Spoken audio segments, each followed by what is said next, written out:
साथियों, line cut जाने के कारण थोड़ा सा तकनीक हमने बाकी को पोस्ट कर दिया। अब श्लोक का अब यहाँ से शुरू करेंगे। आप देख रहे हैं हमारा कार्यक्रम संडे सत्संग, मुद्दे की बात जवाहर निराला के साथ श्रीमद् भागवत गीता आपके लिए। तो मैं मुद्दे की बात आपको सुनाया। अब गीता का श्लोक सुनाऊंगा। 31वां श्लोक, प्रथम अध्याय का 31वां श्लोक चल रहा है और इसको सुना करके साथियों को पुनः अपील करेंगे कि हमारे YouTube चैनल पर आएं और सब्सक्राइब करें, अपने इष्ट मित्रों को भी भेजें सब्सक्राइब करने के लिए। हमारे जो साथी लोग सुन रहे थे पुनः जुड़ जाइए। अभी देखिए लाइट भी आ गई।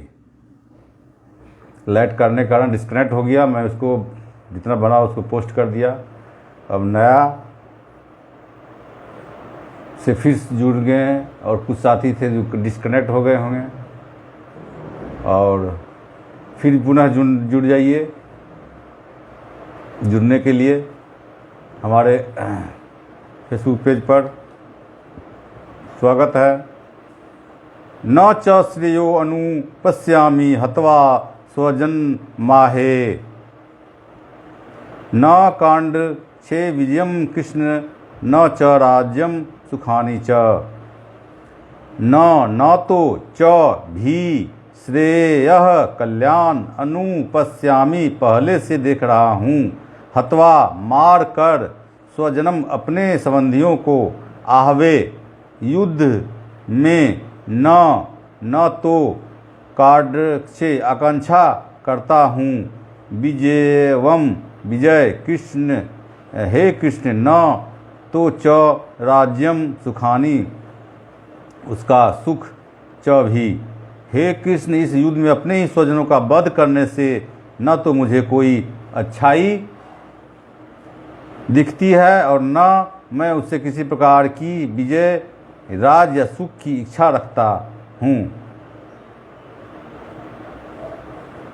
तात्पर्य, पुनः जुड़ जाइए सब साथी। डिस्कनेक्ट हो गया था, इसके लिए खेद है। क्या है कि बिजली लाइट कट जाने से तो डिस्कनेक्ट हो गया था। मैं आपको सुना रहा हूँ तात्पर्य 31वां श्लोक का, प्रथम अध्याय का 31वां श्लोक सुने कि कृष्ण से, भगवान कृष्ण से अर्जुन जो संवाद कर रहा है, अपनी जो पीड़ा बता रहा है कि हमारा जो अपना स्वजन को वध करने से हमें कुछ नहीं दिखता, इससे लाभ किसी प्रकार की विजय, राज, सुख की इच्छा रखता हूँ। यह जानने बिना कि मनुष्य का स्वार्थ विष्णु या कृष्ण में है, सारे वर्द जीव शारीरिक संबंधों के प्रति यह सोच कर आकर्षित होते हैं कि ऐसी परिस्थितियों में प्रसन्न रहेंगे। ऐसी देहात्म बुद्धि के कारण भौतिक सुख के कारणों को भी भूल जाते हैं। अर्जुन तो क्षत्रियों का नैतिक धर्म भी भूल गया, परम शक्तिशाली तथा जाज्वल्य में प्रवेश करने के योग्य होते हैं। एक तो क्षत्रिय जो कृष्ण की आज्ञा से युद्ध में मरता है तथा दूसरा सन्यासी जो आध्यात्मिक अनुशीलन में लगा रहता है। अर्जुन अपने शत्रुओं को मारने से विमुख हो रहा है। अपने संबंधियों की बात तो छोड़ दें, वो सोचता है कि स्वजनों को मारने से उसे जीवन में सुख नहीं मिल सकता, अतः वह लड़ने के लिए इच्छुक नहीं है। जिस प्रकार की भूख न लगने पर कोई भोजन बनाने को तैयार नहीं होता, उसने तो वन जाने का निश्चय कर लिया है जहाँ वह एकांत में निराशापूर्ण जीवन काट सके। किंतु क्षत्रिय होने के नाते उसे अपने जीवन निर्वाह के लिए राज चाहिए, क्योंकि क्षत्रिय कोई अन्य कार्य नहीं कर सकता। किंतु अर्जुन के पास राज कहाँ है?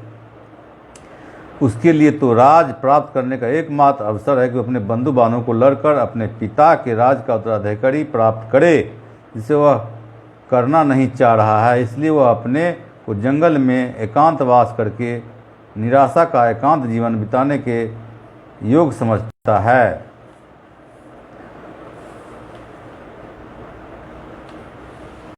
हाँ, अब 31वां श्लोक, अब 32वां श्लोक शुरू करते हैं। 32, 33, 34, 35 एक साथ है। किम न राज्येन गोविंद किम भोगे जीवितेन वा येषाम अर्थे कांडक्षितम नः सराज्यम भोगा सुखानि च ते इमे अवस्थिता युद्धे प्राणान् त्वक्ता धनानि आचार्याः पितरः पुत्राः तथा एव च पितामहा मातुलः स्वसुराः पौत्राः स्वालाः समधिनः तथा एतान् न हन्तुम् इच्छामि प्रतः अपि मधुसूदन अपि ते लोक्यः राजस्य हेतोः किं नु मही कीर्ते निहत्य धातराष्ट्रान् नः का प्रीति स्वात् जनार्दन। हे गोविंद, हमें राज सुख अथवा इस जीवन से क्या लाभ, क्योंकि जिन सारे लोगों के लिए हम उन्हें चाहते हैं वे ही इस पृष्ठभूमि में खड़े हैं। मधुसूदन, जब गुरुजन, पितृगण, पुत्रगण, पितामह, मामा, ससुर, पौत्रगण, साले तथा अन्य सारे संबंधी अपना अपना धन प्राण देने के लिए तत्पर हैं और मेरे समक्ष खड़े हैं, तो फिर मैं इन सब को क्यों मारना चाहूँगा? भले ही वे मुझे क्यों न मार डाले। हे जीवों के पालक, मैं इन सबों को लड़ने को तैयार नहीं, भले भी बदले में मुझे तीनों लोग क्यों न मिलते हों। इस पृथ्वी को तो बात ही छोड़ दें, भला धृतराष्ट्र के पुत्रों को मारकर हमें कौन सी प्रसन्नता मिलेगी। इसका हिंदी बताएं। अब इसका तात्पर्य सुनिए। अर्जुन ने भगवान कृष्ण को गोविंद कहकर संबोधित किया, क्योंकि वे गोवों तथा इंद्रियों की समस्त प्रसन्नता के विषय है। इस विशिष्ट शब्द का प्रयोग करके अर्जुन संकेत करता है कि कृष्ण यह समझे कि अर्जुन की इंद्रियां कैसे तृप्त होगी, किंतु गोविंद हमारी इंद्रियों को तुष्ट करने के लिए नहीं है। हाँ, यदि हम गोविंद की इंद्रियों को तुष्ट करने का प्रयास करते हैं तो हमारी इंद्रियां स्वतः तुष्ट होती है। भौतिक दृष्टि से प्रत्येक व्यक्ति अपनी इंद्रियों को तुष्ट करना चाहता है और चाहता है कि ईश्वर उसके आज्ञापालक को तरह काम करे, किंतु ईश्वर उसकी तृप्ति वहीं तक करते हैं जितनी कि वे पात्र होते हैं, उस हद तक नहीं जितना वे चाहते हैं। किंतु जब कोई इसके विपरीत मार्ग ग्रहण करता है, अर्थात जब वो अपनी इंद्रियों को तृप्ति की चिंता न करके गोविंद की इंद्रियों की तुष्टि करने का प्रयास करता है, तो गोविंद की कृपा से जीव की सारी इच्छाएं पूर्ण हो जाती है। यहाँ पर जाति तथा कुटुंबियों के प्रति अर्जुन का प्रगाढ़ स्नेह आंशिक रूप से इन सबके प्रति उसकी स्वाभाविक करुणा के कारण है। अतः यह युद्ध करने के लिए तैयार नहीं है। हर व्यक्ति अपने वैभव का प्रदर्शन कर अपने मित्र तथा परिजनों के समक्ष करना चाहता है, किंतु अर्जुन को भय है कि उनके सारे मित्र व परिजन पृष्ठभूमि में मारे जाएंगे, युद्ध भूमि में मारे जाएंगे और यह विजय के पश्चात उनके साथ अपने वैभव का उपयोग नहीं कर सकेगा। भौतिक जीवन का यह सामान्य लेखा जोखा है, किंतु आध्यात्मिक जीवन इससे सर्वथा भिन्न होता है, क्योंकि भक्त भगवान की इच्छाओं की पूर्ति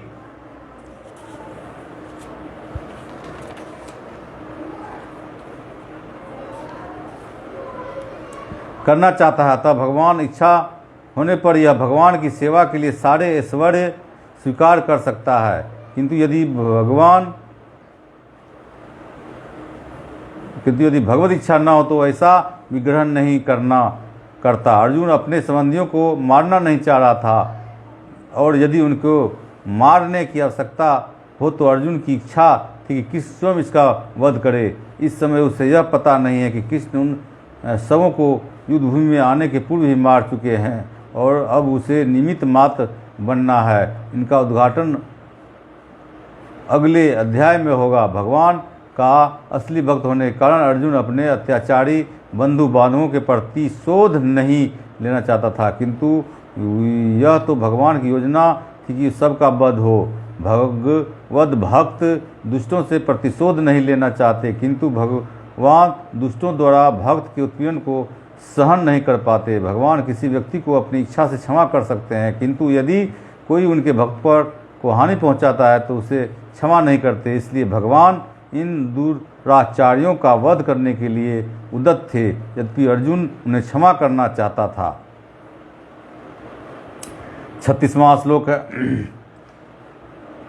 प्रथम अध्याय का 36वां श्लोक।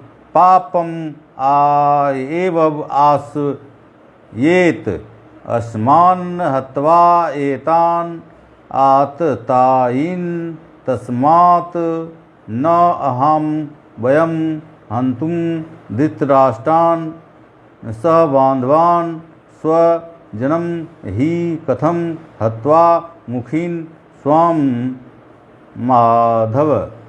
यदि हम ऐसे आतताइयों को वध करते हैं तो हम पर पाप चढ़ेगा, अतः यह उचित नहीं होगा कि हम धृतराष्ट्र के पुत्रों तथा उनके मित्रों का वध करें। हे लक्ष्मीपति कृष्ण, इससे हमें क्या लाभ होगा और अपने ही कुटुंबियों को मारकर हम किस प्रकार सुखी हो सकते हैं। वैदिक आदेशानुसार आतताई 6 प्रकार के होते हैं। वैदिक आदेशानुसार आतताई 6 प्रकार होते हैं। पहला विष देने वाला, सबसे बड़ा आतताई।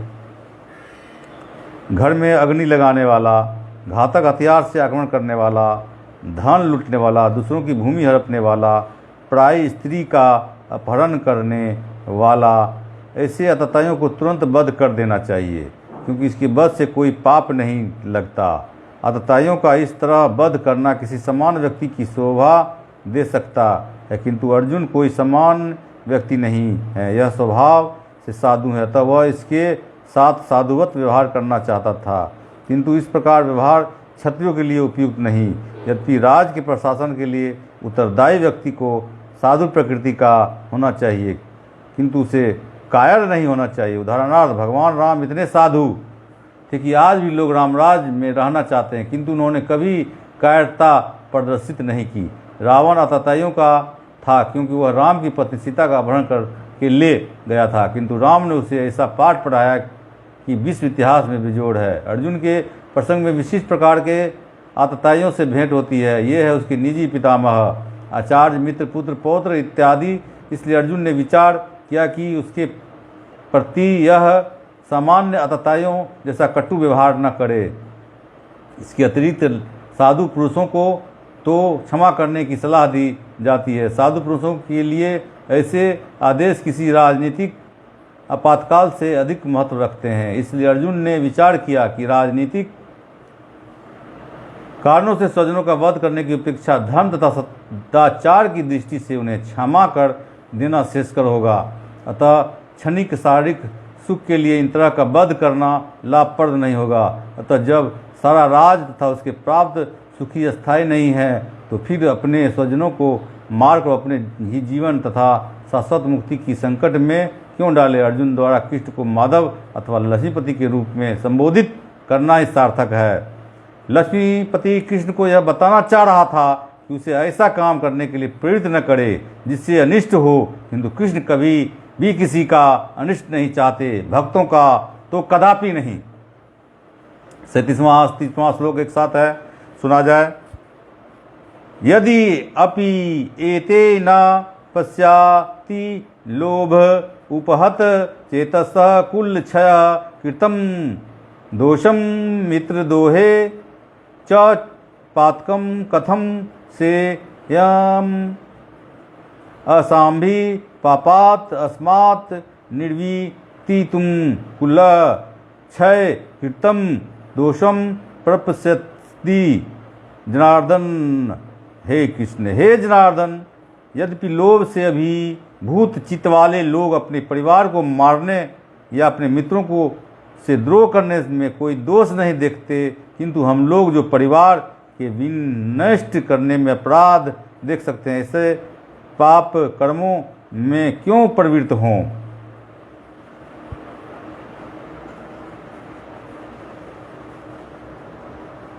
अब इसका तात्पर्य है कि क्षत्रिय से यह आशा नहीं की जाती कि वो अपने विपक्षी दलों द्वारा युद्ध करने या जुआ खेलने का आमंत्रण दिए जाने पर मना करे। ऐसी अनिवार्यता में अर्जुन लड़ने से नकार नहीं सकता, क्योंकि उसको दुर्योधन के दल ने ललकारा था। इस प्रसंग में अर्जुन ने विचार किया कि हो सकता है कि दूसरा पक्ष इस प्रकार के परिणामों के प्रति अनभिज्ञता हो, किंतु अर्जुन को तो दुष्परिणाम दिखाई पड़ रहे थे, अतः वह इस ललकार को स्वीकार नहीं कर सकता। यदि परिणाम अच्छा हो तो कर्तव्य वस्तुतः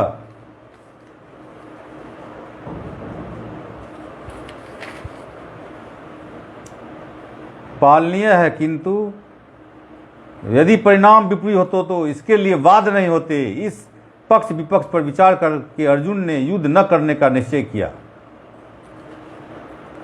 39वां श्लोक।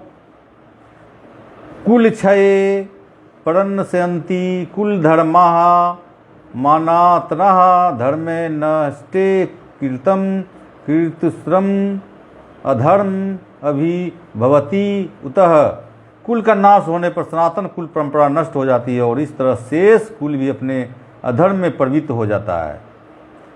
तात्पर्य वर्णाश्रम व्यवस्था में धार्मिक परंपराओं के अनेक नियम हैं जिनकी सहायता परिवार के सदस्य ठीक से उन्नति करके आध्यात्मिक मूल्यों की उपलब्धि कर सकते हैं। परिवार में जन्म लेकर मृत्यु तक सारे संस्कारों के लिए वयोवृद्ध लोग उत्तरदायी होते हैं, किंतु इन वयोवृद्ध की मृत्यु के पश्चात संस्कार संबंधी पारिवारिक की परंपराएं रुक जाती है और परिवार के जो तरुण सदस्य बचे रहते हैं वे अधर्म या व्यसनों में प्रवृत्त होने से मुक्ति लाभ से वंचित रह सकते हैं। अतः किसी भी कारणवश परिवार के वयोवृद्ध का वध नहीं होना चाहिए।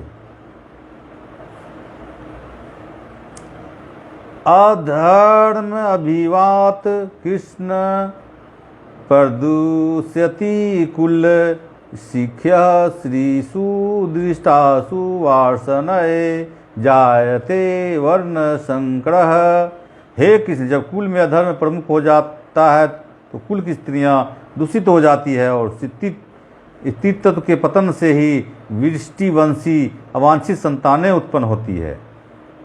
इसका तात्पर्य है जीवन में शांति सुख तथा आध्यात्मिक उन्नति का मुख्य सिद्धांत मानव समाज में अच्छी संतान का होना है। वर्णाश्रम धर्म में नियम इस प्रकार बनाए गए कि राज्य तथा जाति की आध्यात्मिक उन्नति के लिए समाज में अच्छी संतान उत्पन्न हो।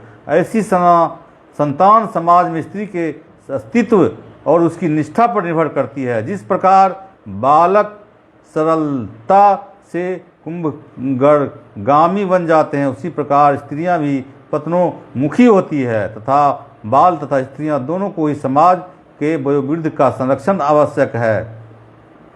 स्त्रियों विभिन्न धार्मिक प्रथाओं में संलग्न रहने पर वे विचारनी नहीं होगी। चाणक्य पंडित के अनुसार सामान्यतः स्त्रियां अधिक बुद्धिमान नहीं होती, अतः वे विश्वसनीय नहीं है। इसलिए इन्हें विविध कुल परंपराओं में व्यस्त रहना चाहिए और इस तरह उनके अस्तित्व तथा अनुरक्ति से ऐसा संतान जन्मेगी जो वर्णाश्रम धर्म में भाग लेने के योग्य होगी। ऐसे वर्णाश्रम धर्म के विनाश से ही स्वाभाविक है कि स्त्रियां स्वतंत्रतापूर्वक पुरुषों से मिल सकेगी और विचार को प्रश्रय मिलेगा, जिससे अवांछित संतानें उत्पन्न होगी। निठल्ले लोग भी समाज में बेविचार को प्रेरित करते हैं और इस तरह अवांछित बच्चों की बाढ़ आ जाती है, जिससे मानव जाति पर युद्ध की महामारी का संकट छा जाता है। इतनी बड़ी बात है, सुनिए और समझिए। अगला 41वां श्लोक है। शंकर नरकाय एवं कुल प्राणाम कुलस्य च पतन्ति पितरः हि एवाम पिंड उदक क्रिया।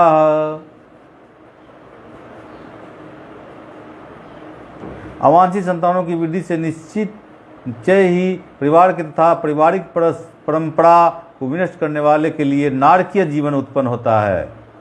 ऐसे पतित कुलों के पुरखे पितर लोग गिर जाते हैं, क्योंकि उन्हें जल तथा पिंडदान देने की क्रियाएं समाप्त हो जाती है।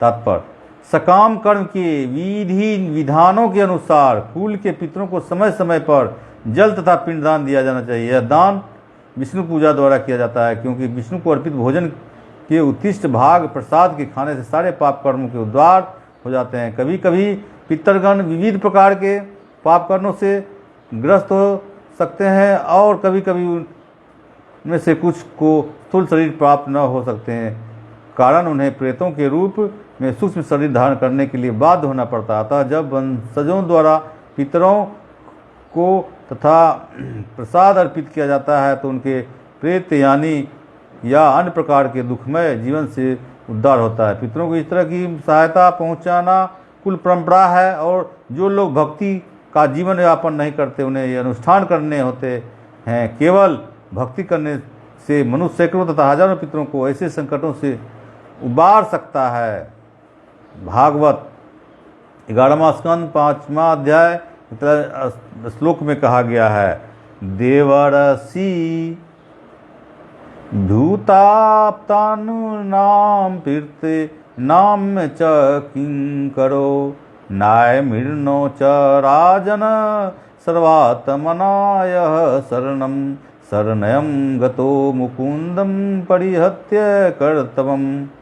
जो पुरुष अन्य समस्त कर्तव्यों को त्याग कर मुक्ति के दाता मुकुंद के चरण कमलों की शरण ग्रहण करता है और इस पथ पर गंभीरतापूर्वक चलता है, वह देवताओं मुनियों समान जीवों सज्जनों मनुष्यों या पितरों के प्रति अपने कर्तव्य या ऋण से मुक्त हो जाता है। श्री भगवान की सेवा करने से ऐसे दायित्व अपने आप पूरे हो जाते हैं। दोष रेते कुल ग्रहाना वर्ण संक्रार कार कहे उत्साहन्ते जाति धनम कुल धर्मास्य शाश्वता। 42वां श्लोक है, सुनिए। दोपम एते कुल प्राणाम वर्ण संकर कारके उत्साधन्ते जाति धर्मा कुल धर्मा च शाश्वतः। जो लोग कुल परंपरा को विनष्ट करते हैं और इस तरह वांछित संतानों को जन्म देते हैं, उनके दुष्कर्मों से समस्त प्रकार की सामुदायिक योजनाएं तथा पारिवारिक कल्याण कार्य विनष्ट हो जाते हैं।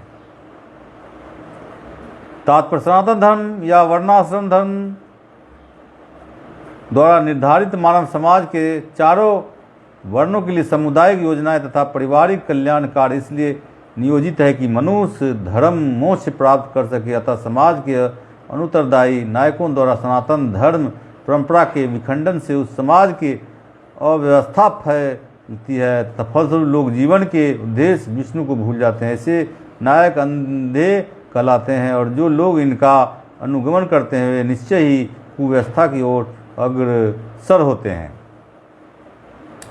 उत्पन्ना कुल धर्माणाम मनुष्याणाम जनार्दन कर्णर के नियतम वास भवति इति अनुसूश्रम। हे प्रजापालक कृष्ण, मैंने गुरु परंपरा से सुना है कि जो लोग कुल धर्म का विनाश करते हैं वे सदैव नरक में वास करते हैं। अर्जुन अपने तर्कों को अपनी निजी अनुभव पर न आधारित करके आचार्यों से जो सुना रखा है उस पर आधारित करता है। वास्तविक ज्ञान प्राप्त करने की यही विधि है। ऐसी व्यक्ति ने पहले से ज्ञान प्राप्त कर रखा है, उस व्यक्ति की सहायता के बिना कोई भी वास्तविक लाभ तक नहीं पहुंच सकता। वर्णाश्रम धर्म की एक पद्धति के अनुसार मृत्यु के पूर्व मनुष्य को पाप कर्म के लिए प्रायश्चित करना होता है। जो पापात्मा उसे इस विधि का अवश्य उपयोग करना चाहिए। ऐसा किए बिना मनुष्य निश्चित रूप से नरक भेजा जाएगा, यहाँ उसे अपने पाप कर्मों के लिए कष्टमय जीवन बिताना होगा। आहोम वत महत पापम कर्तुम व्यसिता वयम यत राजा सुख लोभेन हंतुम मा स्वजनम उद्यता। ओहो, कितने आश्चर्य की बात है कि हम सब जघन्य पराक्रम करने के लिए उद्यत हो रहे हैं। राज सुख भोगने की इच्छा से प्रेरित होकर हम अपने ही संबंधियों को मारने पर तुले हैं। स्वार्थ के वशीभूत होकर मनुष्य अपने सगे भाई, बाप, माँ या माँ के वध जैसे पाप कर्मों में प्रयुक्त हो सकता है। विश्व के इतिहास में ऐसे अनेक उदाहरण मिलते हैं, किंतु भगवान का साधु भक्त होने के कारण अर्जुन सदाचार के प्रति जागरूक है, अतः वह ऐसे कार्यों से बचने का प्रयत्न करता है। भगवान श्री कृष्ण का शिष्य होने के नाते, सखा होने के नाते अर्जुन की भावना ऐसी आ रही है कि ऐसा युद्ध करने से बचने के लिए भगवान से संवाद करते हैं। यदि धृतराष्ट्र के पुत्र यदि माम अप्रतीकारकम अश्वशंखम शस्त्र पांडवः धातराष्ट्रारणे हंतु तत् में श्रेततरम भवेत। यदि शस्त्रधारी धृतराष्ट्र के पुत्र मुद्दा निहत्थे तथा रणभूमि में प्रतिरोध न करने वाले को मारे तो यह मेरे लिए श्रेयस्कर होगा।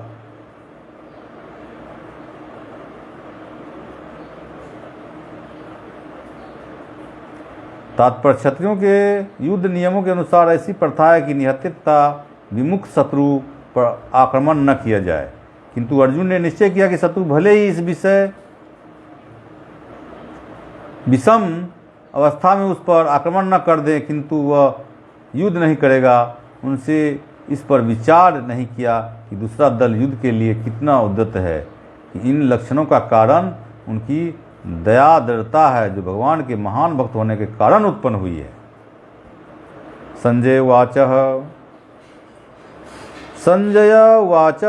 एवं उक्त्वा अर्जुनः संख्ये रथ उपस्थे उपाविशत विसृज और रखकर सशरम चापम शोको सविंग्र मानस। संजय ने कहा, युद्ध भूमि में इस प्रकार कहकर अर्जुन ने अपना धनुष तथा बाण एक और रख दिया और शोक संबत चित्त से रथ को आसन पर बैठ गया। आज यहीं तक रहेगा। 46वां श्लोक तक हमने आज किया, और इसी के साथ जो शब्द में श्लोक में कुछ गलतियां हो गई है, चाहे शब्द की अधिकता हो गई है, कमता हो गई है, उसके लिए मैं क्षमा प्रार्थी हूँ। और आगे की इस प्रकार भगवद्गीता प्रथम अध्याय कुरुक्षेत्र कुरुस्थल वीक्षण भक्तिवेदांत तत्पर पूर्ण हुआ। इसके साथ ही पहला अध्याय भी हमारा पूर्ण हुआ। अपने शत्रु को स्थिति का अवलोकन करते समय अर्जुन रथ पर खड़ा हो गया था, किंतु वह शोक में इतना संतप्त हो उठा कि अपना धनुष बाण को रखकर रथ के आसन पर पुनः बैठ गया। ऐसा दयालु तथा कोमल दय व्यक्ति जो भगवान की सेवा में रत हो, आत्मज्ञान प्राप्त करने के योग्य हैं। इस प्रकार भगवत गीता के प्रथम अध्याय कुरुक्षेत्र के युद्ध स्थल में सैन्य निरीक्षण का भक्ति वेदांत तात्पर्य पूर्ण हुआ। और अगले संडे में फिर हम अपनी नए ज्वलंत मुद्दों के साथ लेके आएंगे। तब तक के लिए जय हिंद, जय श्री कृष्ण, राधे राधे।